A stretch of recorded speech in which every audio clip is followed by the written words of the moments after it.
Une réunion d'amis de longue date.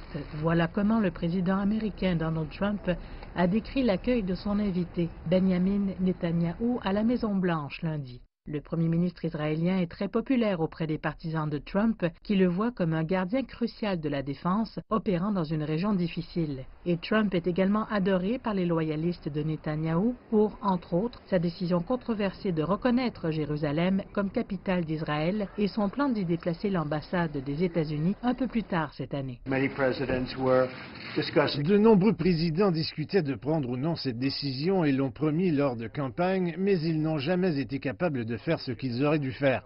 Donc j'ai été capable de le faire. Washington est un terrain de prédilection familier pour Netanyahou, qui, il y a quelques jours en Israël, était interrogé par la police sur des accusations de corruption. Il a nié avoir fait quoi que ce soit de mal.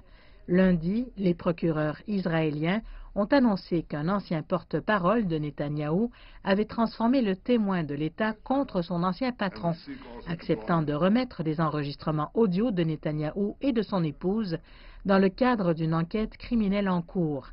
À Washington, le 4 fois Premier ministre a dit qu'il était imperturbable et concentré sur sa visite.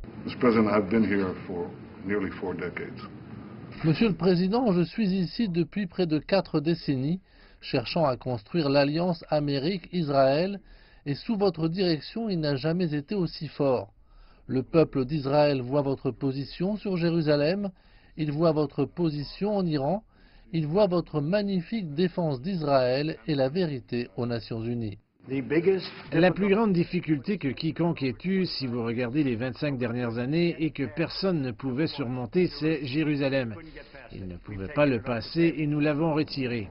Soutenant fermement Netanyahou, Trump a exhorté les Palestiniens à venir à la table des négociations, ou bien, a-t-il dit, il n'y aura pas d'accord.